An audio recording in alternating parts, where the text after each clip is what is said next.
स्वागत है मित्रों आप सभी लोगों का आज के आरआरबी एनटीपीसी के पीआईक्यू श्रृंखला में। ये पीआईक्यू इतना मोस्ट इम्पॉर्टेंट क्यों समझा जाता है मेरे दोस्त?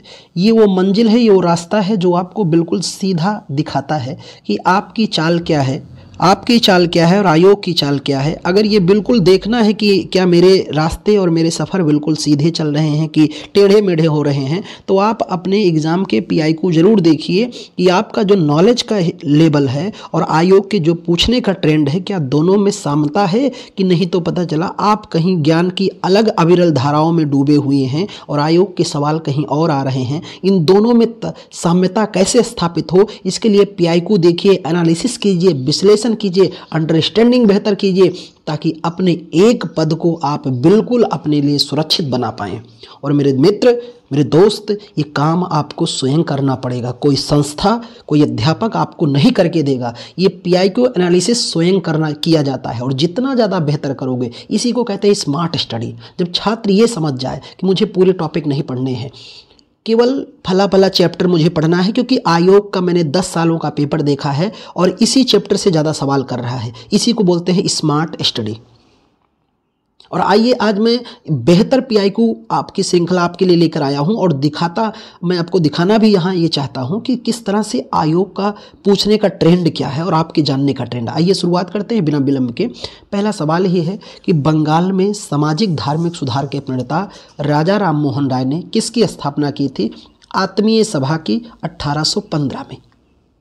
वैसे तो राजा राम मोहन राय हिंदू धर्म में व्याप्त कुरीतियों के आलोचक थे, जैसे सती प्रथा, बाल विवाह, बहुविवाह, बहुदेववाद, जाति व्यवस्था, छुआछूत, इस सभी के विरोधी थे। ये समर्थक थे किसके? एकेश्वरवाद की। ये चाहते थे एक ईश्वर की पूजा हो, एकेश्वरवाद की।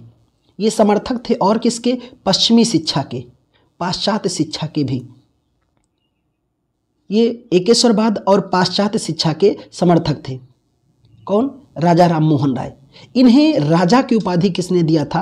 सम्राट अकबर द्वितीय ने अपने पेंशन में वृद्धि के हेतु इन्हें लंदन भेजा था और राजा की उपाधि दिया था। इनका समाधि स्थल कहाँ है? खूब पूछा जाता है। इनका समाधि स्थल वर्तमान में कहाँ पर है? ब्रिस्टल में। ब्रिस्टल कहाँ है? लंदन में। तो इनका समाधि स्थल कहाँ है? लंदन में है।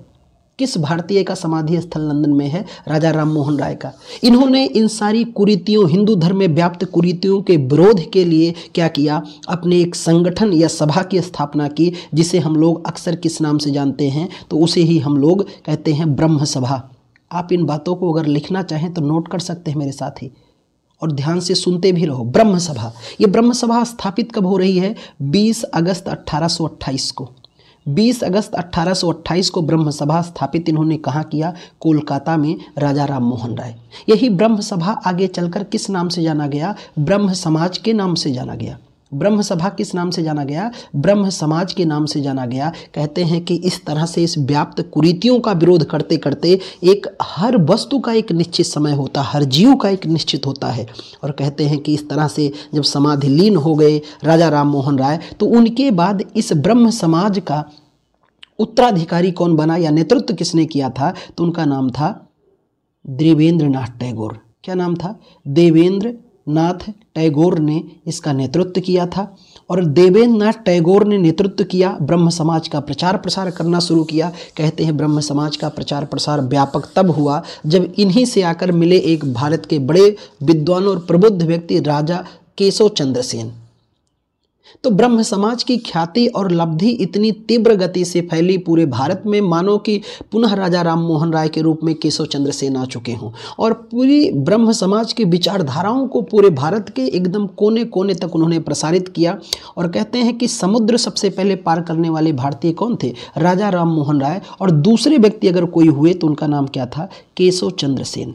केशव चंद्र सेन। लेकिन कुछ कारण ऐसे बना, कुछ नियति का भी कह सकते हैं, कारण भी कह सकते हैं कि ऐसा बना कि कहते हैं कि हुआ क्या कि दोनों में मतभेद हो गया। किसमें किसमें? तो मतभेद हो गया देवेंद्र नाथ टैगोर में और मतभेद हो गया किसमें? देवेंद्र नाथ टैगोर और केशव चंद्र सेन में। और ये मतभेद ही दोनों में क्या हुआ? दोनों ने अलग अलग एक ब्रह्म समाज को विभाजित करके अलग संगठन बना लिया। केशव चंद्र सेन ने जो बनाया अपना एक अलग संगठन, उसको हम लोगों को कहते हैं आदि ब्रह्म समाज। क्या कहा गया? आदि ब्रह्म समाज कहा गया। और देवेंद्र नाथ टैगोर ने जो बनाया उसको आदि ब्रह्म समाज कहा गया। केशव चंद्र सेन ने जो संस्था बनाई उसे हम लोग भारतीय ब्रह्म समाज के नाम से जाने। किस नाम से? भारतीय ब्रह्म समाज। तो ये बातें आप नोट करना और ध्यान में रखना कि ब्रह्म समाज के संस्थापक कौन थे? राजा राम मोहन राय। आदि ब्रह्म सभा के संस्थापक कौन थे? देवेंद्र नाथ टैगोर। और भारतीय ब्रह्म समाज के संस्थापक कौन थे? केशव चंद्र सेन। अगले सवाल पर आते हैं। राजा राम मोहन राय के बाद ब्रह्म समाज का नेतृत्व किसने किया था? देखो बिल्कुल सवाल पूछा है आयोग ने, वही देवेंद्र नाथ टैगोर, प्रिंस देवेंद्र नाथ टैगोर ने इसका नेतृत्व किया था। अगले सवाल पर चलते हैं। अगला प्रश्न है, ने हिंदू धर्म के पुनरुद्धार और पश्चिम में नव वेदांत के रूप में जाने जाने वाले अद्वैत वेदांत की अपनी विवेचना के प्रचार में प्रमुख भूमिका निभाई थी। तो निभाने वाले प्रबुद्ध व्यक्ति जो थे स्वामी विवेकानंद। ये वही स्वामी विवेकानंद हैं जिनके गुरु का नाम था श्री रामकृष्ण परमहंस।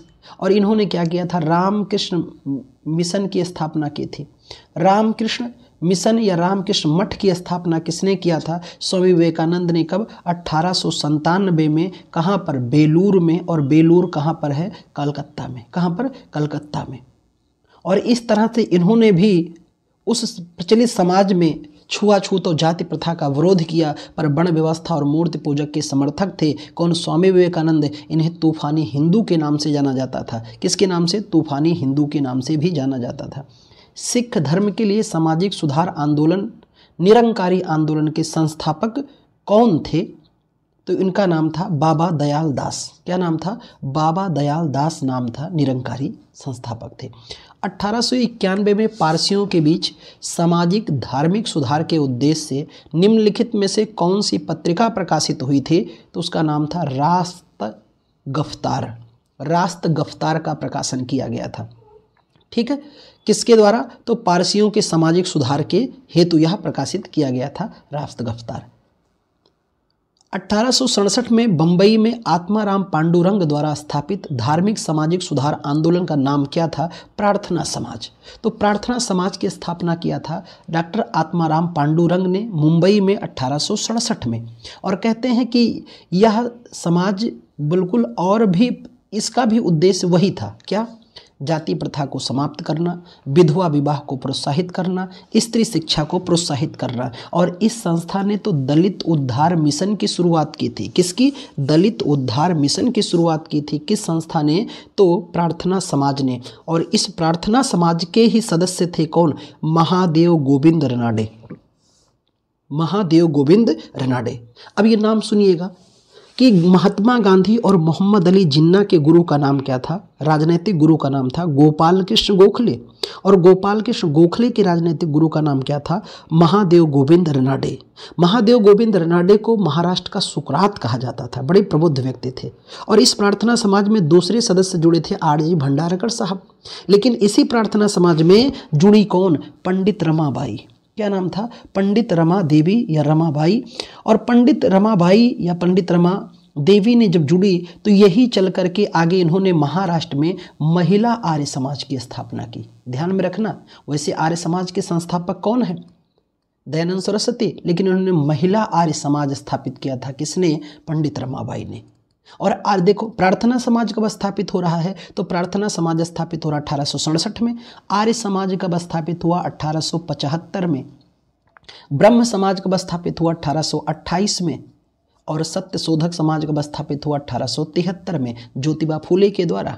और आर्य समाज दयानंद सरस्वती के द्वारा। ब्रह्म समाज राजा राम मोहन राय के द्वारा। आते हैं अगले सवाल पर। 1896 में महर्षि धोधो केशव कर्वे ने विधवाओं और अन्य महिलाओं को शिक्षित करने के लिए एक आश्रम की स्थापना की, क्योंकि वे शिक्षा के माध्यम से सशक्तिकरण में विश्वास करते थे। तो ये इन्होंने स्थापित किया था पूना में। ये विधवाओं के बड़े समर्थक थे और महिलाओं के लिए बड़ा काम किया था। इनके काम आज भी इतिहास में बड़े सराहनीय हैं। किसके? पंडित डी कर्वे या धोधो केशव कर्वे साहब के। यंग बंगाल आंदोलन शुरू हुआ था। यंग बंगाल आंदोलन शुरू किया गया जो 1826 में कलकत्ता से आए थे और उन्हें हिंदू कॉलेज में अंग्रेजी साहित्य और इतिहास के शिक्षक के रूप में नियुक्त किया गया था। उनका नाम था हेनरी लुई बिबियन डिरोजियो। इन्हें आधुनिक राष्ट्र कवि भी कहा गया है। किसको? हेनरी लुई बिबियन डिरोजियो को। इन्होंने भी भारत के सामाजिक सुधार के लिए, ये आंग्ल इंडियन थे, ये थे अंग्रेज, लेकिन भारत की दुर्दशा पे इनका भी दिल रोता था। इन्होंने संगठन बनाया और ये अपने जो विद्यार्थियों को तार्किक शिक्षा देते थे और उन्हें बिल्कुल प्रबल बनाना चाहते थे। हर बात को कहते कि तर्क के अनुसार मानो, और तार्किकता के बड़े समर्थक थे। लेकिन कहते हैं इनकी मृत्यु से ही यह आंदोलन बिल्कुल क्या रहा, यंग बंगाल आंदोलन समाप्त हो गया।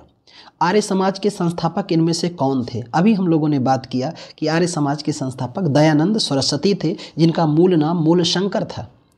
इनकी आर्य समाज की स्थापना 1875 में कहाँ पर हुआ था? मुंबई में स्थापित हुआ था 1875 में।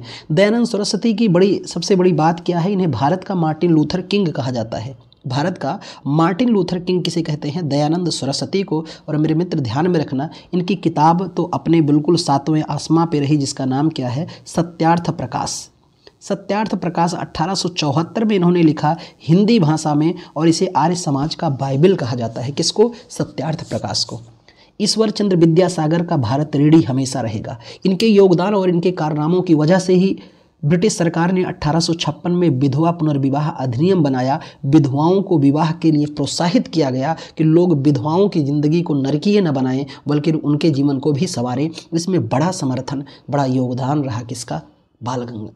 ईश्वर चंद्र विद्यासागर का। बात करें भारत के बेताज बादशाह बाल गंगाधर तिलक की, जिन्हें लोकमान्य के नाम से जानते थे। ये पहले व्यक्ति थे कि इनके एक बार मंचस्थ और भाषण से ही कहते हैं कि इनके 10-20 चेले पैदा हो जाते थे। राष्ट्रवादिता क्या है, इसे तिलक से बेहतर कौन जानता है।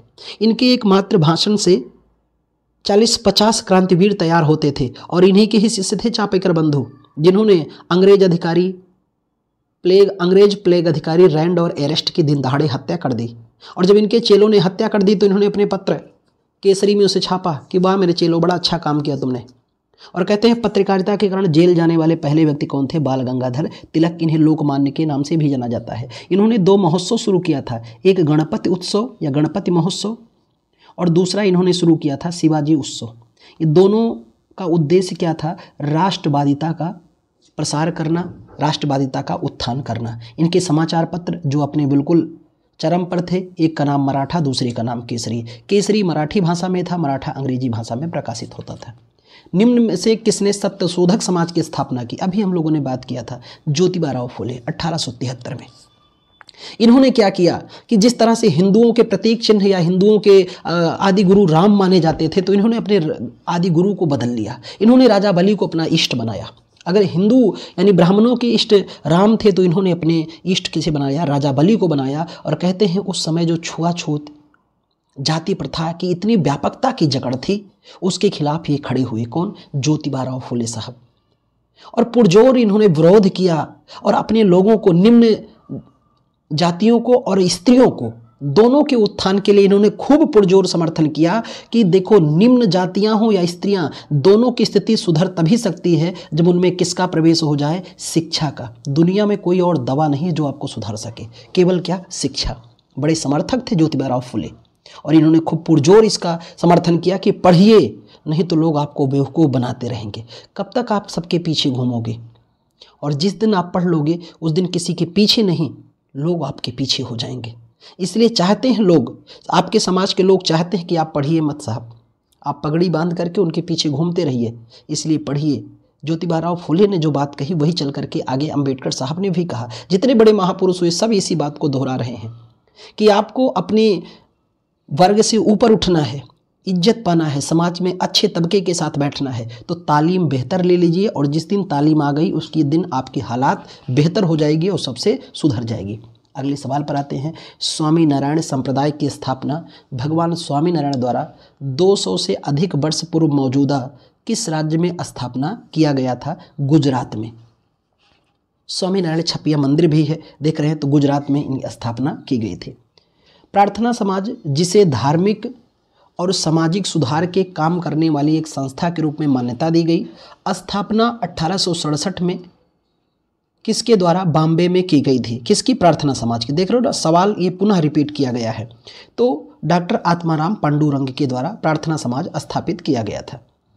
निम्न में से किस समाज सुधारक ने वर्णोपोरिचाय नामक पुस्तक लिखे थे? तो इनका नाम क्या था? ईश्वर चंद्र विद्यासागर, जो भारत में विधवा पुनर्विवाह के बड़े पुख्ता समर्थक थे, अध्यापक पद पर रहे और बड़े शिक्षित व्यक्ति थे ईश्वर चंद्र विद्यासागर साहब। इनमें से किसने प्रार्थना समाज आंदोलन के शुरुआती नेताओं में से एक थे? किस समाज के? प्रार्थना समाज के। तो उनका नाम था महादेव गोविंद रानडे। अभी मैंने आपसे बात किया कि प्रार्थना समाज की स्थापना किया था किसने? तो इस समाज की, प्रार्थना समाज की स्थापना ही किया था डॉक्टर आत्माराम पांडुरंग ने 1867 में। और उसके सदस्यों में एक तो महादेव गोविंद रानडे थे, जो गोपाल कृष्ण गोखले के गुरु थे। दूसरे महत्वपूर्ण इनके सदस्यों में ही थे आरजी भंडारकर साहब। कौन थे? आरजी भंडारकर। इन लोगों ने मिलकर के प्रार्थना समाज को ऊंचाइयों पर पहुंचाया था और इसके संदेशों का प्रचार प्रसार भी करवाया था। लाला लाजपत राय ने 1921 में डैश किससे जुड़े हुए थे? तो ये जुड़े थे सत्यशोधक समाज से। किससे जुड़े थे? सत्यशोधक समाज से, जिसकी स्थापना किसने किया था? ज्योतिबा फुले ने 1873 में, जिसका उद्देश्य था निम्न जाति और स्त्रियों की दशा को सुधारना और उनमें शिक्षा का समावेश हो। महिलाओं के अधिकारों को बढ़ावा देने के लिए 1852 में महिला सेवा मंडल की शुरुआत किसने की थी? तो ये शुरुआत की गई थी सावित्रीबाई फुले। ये पत्नी थी किसकी? ज्योतिबा फुले की। और कहा जाता है कि भारत की पहली महिला शिक्षिका इन्हीं को माना जाता है। किसको? सावित्रीबाई फुले को। महिलाओं के उत्थान के लिए इनका भी कार्य और इनके भी नाम विस्मरणीय हैं, आज भी याद किए जाते हैं। एनी बेसेंट के बारे में कहा जाए तो भारतीय राष्ट्रीय कांग्रेस की पहली महिला अध्यक्षा कौन थी? Annie Besant. और भारतीय राष्ट्रीय कांग्रेस की दूसरी महिला अध्यक्षा कौन थी? सरोजनी नायडू। और भारतीय राष्ट्रीय कांग्रेस की पहली भारतीय महिला अध्यक्षा भी कौन थी? सरोजनी नायडू। और उत्तर प्रदेश अपितु भारत की पहली महिला राज्यपाल भी कौन थी? Sarojini Naidu. Sir William Jones द्वारा कलकत्ता में एशियाटिक सोसाइटी की स्थापना की गई 1784 में। कब स्थापना की गई थी? 1784 में स्थापित किया गया था। युवा बंगाल आंदोलन का मुख्य प्रस्तावक कौन है, जिसने अपने अनुयायियों से फ्रांसीसी के क्रांति के आदर्शों और ब्रिटेन के उदारवादी सोच को संजोया था? देख रहे हो, फिर सवाल वही पूछा है। हेनरी लुई विवियन डिरोजियो, जो हिंदू कॉलेज में प्रधानाध्यापक पद पर तैनात थे। महिलाओं के द्वारा संपादित एक पत्रिका बाम बोधनी पत्रिका संपादित की गई है। तो बाम बोधनी पत्रिका संपादित किया है किसने? उमेश चंद्र दत्ता साहब ने। किसने किया है? उमेश चंद्र दत्ता साहब ने प्रकाशित किया है। परमहंस मंडली की स्थापना किस वर्ष पूना, सतारा और महाराष्ट्र के अन्य शहरों में की गई थी? तो यह स्थापना 1849 में की गई थी। और महाराष्ट्र का पहला सामाजिक सुधार संस्था इसी को माना जाता है। किसको? परमहंस मंडली को। इसके संस्थापक थे दादोबा पांडुरंग। क्या नाम था? दादोबा पांडुरंग इसके संस्थापक थे। किसके? परमहंस मंडली के संस्थापक थे दादोबा पांडुरंग। अगले सवाल पर आते हैं। निम्नलिखित में से किसने कलकत्ता यूनियन टेरिटरी सोसाइटी की सह स्थापना की और ब्रह्म समाज का गठन किया था? तो ये वही व्यक्ति थे। कौन? राजा राम मोहन राय। देख रहे हो ना, 3 से 4 बार यही सवाल लगातार आ रहा है। यही समझना आपको PIQ श्रृंखला में बार बार इसीलिए फोकस किया जाता है। जो विद्यार्थी एग्जाम से अपने दूर रह जाते हैं, वो 1 नंबर या दशमलव से दूर होते हैं, उनमें सबसे बड़ा यही ईगो हो जाता है। वो PIQ नहीं, वो प्रैक्टिस सेट पर जुट जाते हैं। अरे मेरे भाई, प्रैक्टिस सेट लगाओ पर PIQ कम से कम 10 बार सॉल्व कर लो। इतना प्रगाढ़ता हो जाए कि PIQ का सवाल आते ही, प्रश्न पढ़ते ही सॉल्व न करना पड़े, सीधा उत्तर टिक करना पड़े। अगर उसके लिए भी कलम उठाना पड़ा तो आपने PIQ नहीं देखा है। प्रैक्टिस सेट पे इतना समय मत दो, पहले PIQ पर पकड़ बनाओ। प्रैक्टिस सेट ऐसे आपकी बेहतर हो जाएगी। जब PIQ पे बार बार लगाओगे सवाल तो प्रैक्टिस तो आपका वैसे ही बेहतर हो जाएगा। अगले सवाल पर आते हैं। 1879 में मुक्ति मिशन की स्थापना की, जो उन युवाओं विधवाओं के लिए एक शरण स्थली थे जिनके उनके परिवार ने त्याग दी और उनके साथ दुर्व्यवहार किया था। ये कौन से महापुरुष थे? या थे ये पंडित रमाबाई थी। कौन थी? पंडित रमाबाई, जिन्होंने महाराष्ट्र में, मैंने बताया, महिला आर्य समाज की स्थापना की थी। केरल में मोपला विद्रोह कब हुआ था? ये 1921 में हुआ था। यही वो विद्रोह था जब उत्तर भारत में असहयोग आंदोलन चल रहा था। कौन सा? असहयोग आंदोलन, जो 1920 से शुरू हुआ और 1922 में जाकर के इसको बंद करना पड़ा। किस आंदोलन को?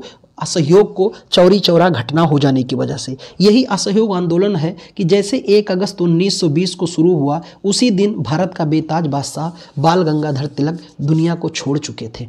और कहते हैं उसी समय दक्षिण भारत में मोपला विद्रोह हुआ था। मुस्लिम कृषकों ने हिंदू जमींदारों के खिलाफ पुरजोर विरोध किया था, मोपला विद्रोह। निम्नलिखित में से किसने भारत में विधवा पुनर्विवाह अधिनियम पारित किया था? तो करने वाले व्यक्ति थे लॉर्ड कैनिंग। भारत का पहला वायसराय कौन था? Lord Canning. और भारत का अंतिम वायसराय कौन था? Lord Mountbatten. ये दोनों नाम आपको याद रखना होगा। निम्नलिखित में से कौन सा सुमेलित नहीं है? कौन सा चक्र सुमेलित नहीं है? वेद समाज, धरलू नायडू, भूदान आंदोलन विनोबा भावे, वैज्ञानिक समाज MN राय, स्वराज्य दल CR दास। तो बिल्कुल इसमें सही यानी सुमेलित कौन सा नहीं है? पहला वेद समाज। धरलू नायडू इसके संस्थापक नहीं है। निम्नलिखित में से किसने समाचार पत्र संवाद कौमुदी शुरू किया था? राजा राम मोहन राय। 1821 में बंगाली भाषा में इन्होंने संवाद कौमुदी शुरू किया था। 1822 में इन्होंने फारसी भाषा में मिरात उल अखबार शुरू किया था। कौन सा? मिरात उल अखबार। ये कई भाषाओं के ज्ञाता थे। कौन? राजा राम मोहन राय। इनको हिब्रू आता था, इनको लैटिन आता था, इनको अंग्रेजी आता था। ये उर्दू के ज्ञाता थे, संस्कृत के ज्ञाता थे, हिंदी के ज्ञाता थे, जर्मन के ज्ञाता थे, फारसी के ज्ञाता थे।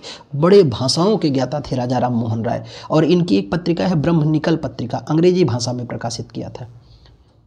ब्रह्म समाज के प्रथम प्रधानाचार्य कौन थे? तो प्रथम प्रधानाचार्य कौन थे? राजा राम मोहन राय ही। कौन थे? राजा राम मोहन राय साहब ही थे प्रथम प्रधानाचार्य या संस्थापक, वही थे।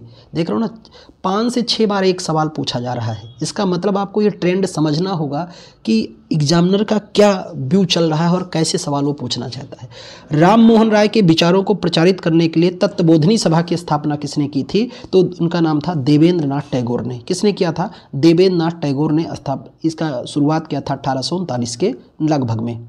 व्यक्तिगत सत्याग्रह का पालन करने वाले पहले व्यक्ति कौन थे जिन्होंने व्यक्तिगत सत्याग्रह का पालन किया था? विनोबा भावे।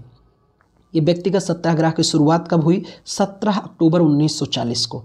17 अक्टूबर 1940 को पावनार आश्रम से शुरुआत हुआ और पहले सत्याग्रही विनोबा भावे थे और दूसरे सत्याग्रही कौन थे? पंडित जवाहरलाल नेहरू। कौन थे? पंडित जवाहरलाल नेहरू।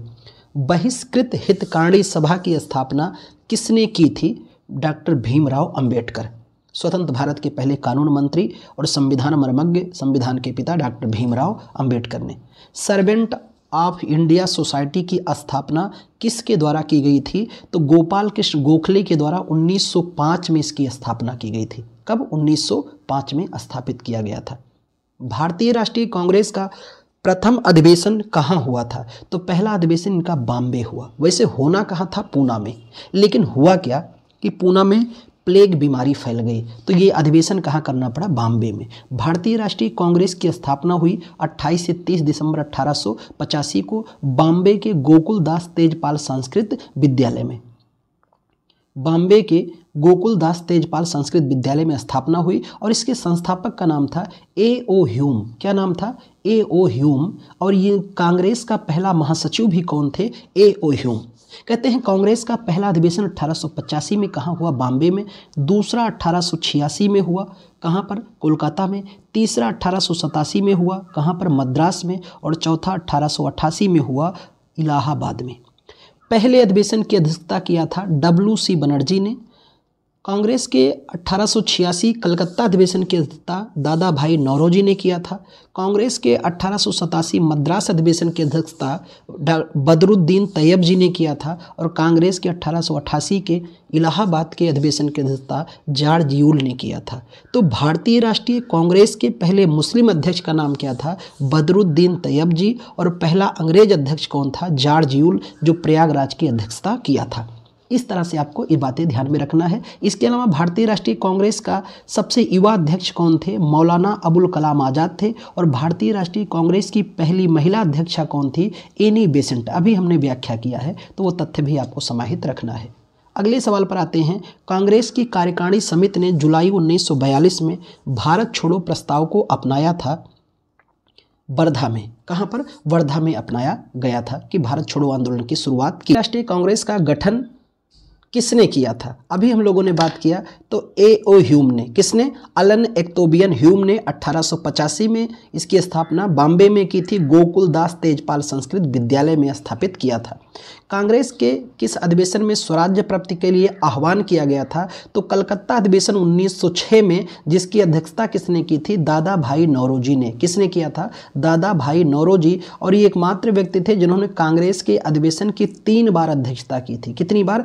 3 बार। तो पहली बार इन्होंने कब किया? 1886 में, दूसरी बार 1893 में, और तीसरी बार आपके सामने लिखा गया है 1906 में।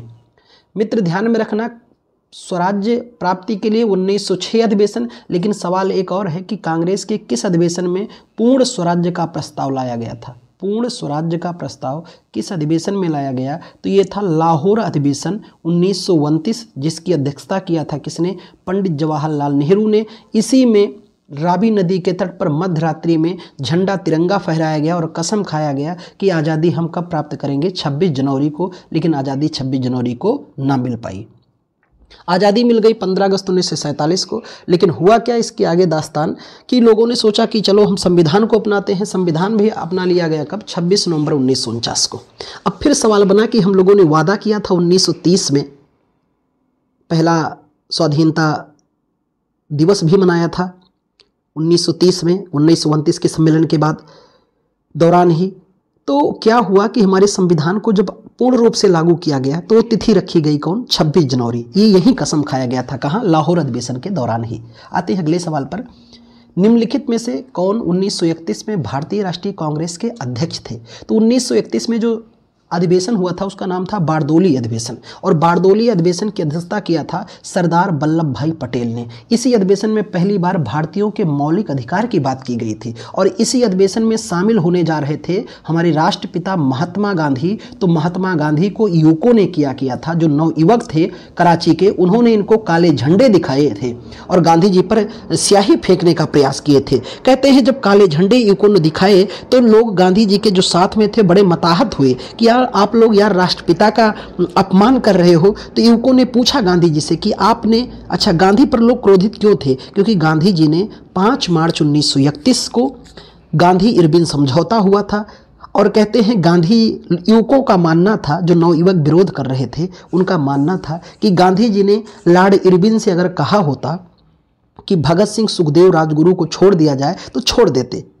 इस भ्रम में युवक जी रहे थे, और युवकों का मानना था कि गांधी जी ने नहीं कहा इस बात को। लेकिन गांधी जी जब ये समझौता हो रहा था तो गांधी जी ने लॉर्ड इरविन से गुजारिश किया कि मेरे तीनों क्रांतिकारियों को छोड़ दिया जाए, पर कहते हैं इरविन इस बात के लिए मना ही कर दिया। कहा बापू वो बिल्कुल, उन पर वो 2 घटनाएं, ऐसी घटनाओं को अंजाम दिए हैं कि उन पर जघन्य अपराध का केस दर्ज है, और वो बिल्कुल देशद्रोह का केस उन पर लगाया गया है। उनका माफीनामा स्वीकार नहीं किया जा सकता। बाकी जितने लोग को सविनय अवज्ञा आंदोलन में गिरफ्तार किया गया है, राजनीतिक जितने कैदी हैं, उन सबको छोड़ दिया जाएगा। उन्हें हिंसक कैदी माना गया है और इसलिए उनको क्या हुई? सजाए मौत। गांधी जी ने युवकों से कहा कि देखिए, भगत सिंह सुखदेव राजगुरु भी मेरे पुत्र जैसे हैं, मैं उनको मानता हूँ, सम्मान करता हूँ।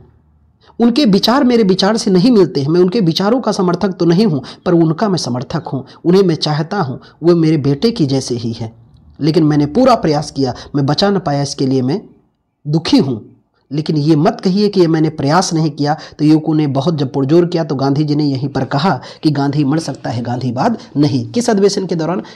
कराची अधिवेशन 1931। भारतीय राष्ट्रीय कांग्रेस के पहले मुस्लिम अध्यक्ष कौन थे? अभी देखो सवाल हम लोगों ने आरंभ में किया था, बदरुद्दीन तैयबजी साहब थे। कौन थे? बदरुद्दीन तैयबजी। निम्नलिखित में से कौन भारतीय राष्ट्रीय कांग्रेस के उदारवादी नेता नहीं थे? यानी सभी गर्मपंथी थे, उदारवादी नहीं थे। उनका नाम था सुरेंद्रनाथ बनर्जी। ठीक है, ये उदारवादी नेता नहीं, उग्रवादी नेता नहीं थे। कौन? सुरेंद्रनाथ बनर्जी। बाकी सभी गरम दल के नेता थे, अरविंद घोष, बाल गंगाधर तिलक, बिपिन चंद्र पाल। सुरेंद्रनाथ बनर्जी भारत के दूसरे ICS अधिकारी का नाम क्या था? सुरेंद्रनाथ बनर्जी। और इनकी एक पत्रिका है द बंगाली, बहुत ही मशहूर पत्रिका थी, द बंगाली इन्होंने निकाला था। और इनकी एक संस्था याद रखना, इंडियन एसोसिएशन। इंडियन एसोसिएशन संस्था किसने स्थापित किया था? सुरेंद्रनाथ बनर्जी ने ही स्थापित किया था इंडियन एसोसिएशन। कब? 1876 में। इसी को भारत संघ के नाम से भी जाना जाता है।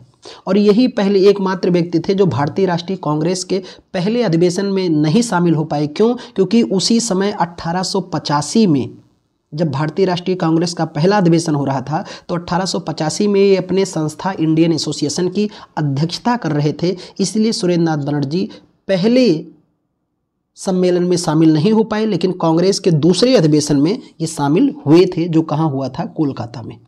लाहौर में दिसंबर 1929 का कांग्रेस का वार्षिक अधिवेशन महत्वपूर्ण है, क्योंकि इसके लिए क्या थे? पूर्ण स्वराज्य के लिए प्रतिबद्धता थी। और इसकी अध्यक्षता किसने किया था? तो पंडित जवाहरलाल नेहरू। 1928 में मद्रास अधिवेशन हुआ था, इसकी अध्यक्षता किया था किसने? तो इनके पिता मोतीलाल नेहरू ने किया था। और 29 में जो अध्यक्षता किया वो पंडित जवाहरलाल नेहरू ने किया था। निम्नलिखित में से भारतीय राष्ट्रीय कांग्रेस के किस अधिवेशन में पहली बार राष्ट्रगान गाया गया? कलकत्ता अधिवेशन 1911। इसकी अध्यक्षता किया था पंडित बिशन नारायण धर ने। किसने किया था? पंडित बिशन नारायण धर ने। अब मैं आपको यहीं पर 2-3 तथ्य और बताने वाला हूं, नोट डाउन करते रहना, एकदम बिल्कुल लल्लन टॉप सुपर सवाल है। 1907 की मैं आपको बात बताऊं तो 1907 को कांग्रेस को काला दिवस के रूप में याद किया जाता है, क्योंकि भारतीय राष्ट्रीय कांग्रेस का पहला विभाजन कब हुआ था? सूरत अधिवेशन 1907 में पहला विभाजन हुआ था। कब? सूरत अधिवेशन 1907 में, इसलिए इसको काला दिवस के रूप में याद करते हैं। इसी अधिवेशन में नरम दल और गरम दल अलग हो गए थे। लेकिन बात यहाँ पर हम लोग करते हैं विशेष तथ्य की कि कांग्रेस के किस अधिवेशन में पहली बार राष्ट्रगीत गाया गया? तो कलकत्ता अधिवेशन 1896 में। कौन सा गीत? राष्ट्रगीत। और राष्ट्रगीत क्या है? वंदे मातरम। और इस वंदे मातरम के रचयिता कौन है? बंकिम चंद्र चटर्जी। ध्यान से सुनना कि कांग्रेस के किस अधिवेशन में पहली बार राष्ट्रगीत गाया गया? कलकत्ता अधिवेशन 1896 में वंदे मातरम गाया गया। कांग्रेस के किस अधिवेशन में पहली बार झंडा गीत गाया गया? कौन सा गीत? झंडा गीत गाया गया। तो कांग्रेस के हरिपुरा अधिवेशन 1938 में। कौन सा? हरिपुरा अधिवेशन 1938 में कौन सा गीत गाया गया? झंडा गीत। और झंडा गीत के रचयिता कौन है? श्यामलाल पार्षद गुप्त। देखो, राष्ट्रगान के रचयिता कौन है? रविन्द्रनाथ टैगोर। वंदे मातरम के रचयिता कौन है? तो बंकिम चंद्र चटर्जी। झंडा गीत के रचयिता कौन है? श्यामलाल पार्षद गुप्त। तीनों ध्यान में रखना। फिर से रिवाइज कराते हैं कि कांग्रेस के किस अधिवेशन में राष्ट्रगीत गाया गया? तो कलकत्ता अधिवेशन 1896। कांग्रेस के किस अधिवेशन में राष्ट्रगान गाया गया? कलकत्ता अधिवेशन 1911 में। कांग्रेस के किस अधिवेशन में झंडा गीत गाया गया? तो हरिपुरा अधिवेशन 1938 में। याद रखना। अगले सवाल पर आते हैं। भारतीय राष्ट्रीय कांग्रेस के पहले अध्यक्ष कौन थे? तो इनका नाम आप सब खूब जानते हैं, व्योमेश चंद्र बनर्जी या WC बनर्जी। और पहले इस अधिवेशन में केवल 72 लोग ही शामिल थे। 1916 में कांग्रेस के लखनऊ अधिवेशन में नरमपंथी गरमपंथी दोनों नेता एकजुट हो गए। इसकी अध्यक्षता किसने किया था? अंबिका चरण मजूमदार ने। 1907 में जो सूरत में दोनों लोग अलग हुए थे, नरम दल गरम दल, वो एनी बेसेंट और बाल गंगाधर तिलक के सहयोग से दोनों लोग एक हो गए। कौन? नरम दल और गरम दल, जिसकी अध्यक्षता किया था अंबिका चरण मजूमदार साहब ने किया। किसने किया? अंबिका चरण मजूमदार। भारतीय राष्ट्रीय कांग्रेस की पहली महिला अध्यक्षा, मैं बार बार बात कर चुका हूं, कई बार सवाल आया है। अब आप कमेंट करके मुझे बताओ, अगर आपने इस सेशन को ध्यान से सुन रहे हैं तो, लेकिन केवल देखने के लिए आए हैं तो फिर उसका कोई एग्जाम्पल ही नहीं है। निम्नलिखित में से किसने कभी भारतीय राष्ट्रीय कांग्रेस के अध्यक्ष के रूप में अध्यक्षता नहीं की है? कौन व्यक्ति हैं जो कभी अध्यक्षता नहीं किए? किसकी? भारतीय राष्ट्रीय कांग्रेस की। तो आप सभी जानते हैं डॉक्टर भीमराव अंबेडकर, ये कभी अध्यक्षता नहीं किए थे। किसकी? भारतीय राष्ट्रीय कांग्रेस की।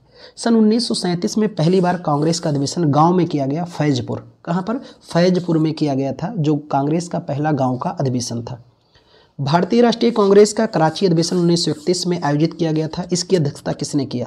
देख लो, फिर पूछ रहा है दोबारा। सरदार वल्लभ भाई पटेल, जिसमें महात्मा गांधी जी भी बाद में पहुंचे थे। भारतीय राष्ट्रीय कांग्रेस ने पहली बार 26 जनवरी को स्वतंत्रता दिवस के रूप में किस वर्ष मनाया था? तो कांग्रेस के द्वारा पहली बार ये मनाया गया 1930 में। मैंने कहा ना कि लाहौर अधिवेशन हुआ, उसमें प्रतिबद्धता ली गई और पहला स्वाधीनता दिवस 26 जनवरी 1930 को मनाया गया था और कसम खाया गया था कि आज़ादी इसी दिन को प्राप्त करेंगे। भारतीय राष्ट्रीय कांग्रेस की पहली महिला अध्यक्षा, फिर वही सवाल आया है। तो इस सब का आंसर आप कर करके भेजते रहिए, ताकि पता चले कि आप बिल्कुल ध्यान से लेक्चर सुन रहे हो और ये आपके लिए बहुत महत्वपूर्ण है। भारतीय राष्ट्रीय कांग्रेस के किस वर्ष सूरत अधिवेशन ताप्ती नदी के तट पर 2 समूहों में बट गए थे? कितने समूहों में? 2 समूहों में। 1907 का। कौन सा अधिवेशन? 1907 का, नरम दल और गरम दल में। भारतीय राष्ट्रीय कांग्रेस के प्रथम महासचिव कौन थे? तो नाम था A.O. ह्यूम, एलन एक्तोबियन ह्यूम नाम था। कांग्रेस के अधिवेशन में वंदे मातरम गाने वाले पहले मुस्लिम कौन थे? हाँ, ये सवाल ज़बरदस्त है। तो उनका नाम था रेहान तैयब जी। क्या नाम था? रेहाना तैयब जी, जिन्होंने वंदे मातरम गाया था। अखिल भारतीय कांग्रेस कमेटी ने भारत छोड़ो प्रस्ताव पास किया था। ये प्रस्ताव इसके द्वारा 8 अगस्त 1942 को पास किया गया था। 9 अगस्त 1942 को ब्रिटिश सरकार ने 0 आवर चलाकर सभी नेताओं को गिरफ्तार कर लिया।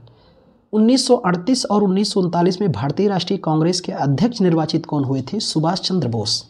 कौन? सुभाष चंद्र बोस, जिन्होंने बाद में 1939 में कांग्रेस से त्यागपत्र देकर फॉरवर्ड ब्लॉक की स्थापना की। कब? 1939 में, और यहाँ से फिर उसके बाद चले गए कहाँ? सिंगापुर। 15 अगस्त 1947 को भारतीय राष्ट्रीय कांग्रेस के अध्यक्ष कौन थे? ये सवाल कई बार पूछा जा चुका है। JB कृपलानी, जीवन राम भगवान दास कृपलानी उस समय अध्यक्ष थे। कांग्रेस के किस अधिवेशन में महात्मा गांधी ने अन्य नेताओं को खिलाफत और स्वराज्य के समर्थन में असहयोग आंदोलन शुरू करने के लिए राजी किया था? कलकत्ता अधिवेशन में। किस अधिवेशन में? कलकत्ता अधिवेशन में यह सभी को राजी कर ले गए थे। भारत की आज़ादी के पहले लगातार 6 साल तक भारतीय राष्ट्रीय कांग्रेस के अध्यक्ष रहने वाले इकलौते व्यक्ति कौन थे? आरंभ में मैंने बात किया, मौलाना अबुल कलाम आज़ाद सबसे अधिक समय तक 1940 से 45 तक भारतीय राष्ट्रीय कांग्रेस के अध्यक्ष रहे हैं। और स्वतंत्र भारत के पहले शिक्षा मंत्री भी कौन रहे? मौलाना अबुल कलाम आज़ाद। निम्नलिखित में से किसने सेफ्टी वाल्व सिद्धांत का प्रयोग किया और कहा कि भारतीय राष्ट्रीय कांग्रेस डफरिन के मस्तिष्क की उपज है? ये व्याख्या करने वाले हमारे थे लाला लाजपत राय। कौन थे? लाला लाजपत राय साहब ने।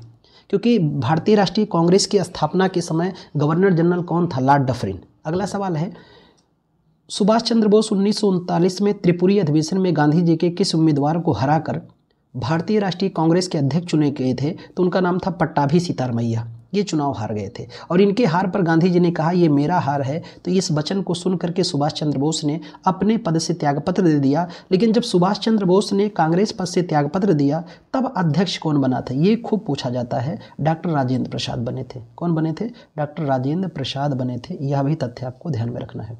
अगले सवाल पर आते हैं कि 1907 में भारतीय राष्ट्रीय कांग्रेस के अध्यक्ष कौन थे? तो उनका नाम था रास बिहारी घोष। ये नरम दल के नेता थे, इसीलिए गरम दल वाले अलग हो गए और विवाद हुआ। इसे पहले काला दिवस के रूप में भी जाना जाता है।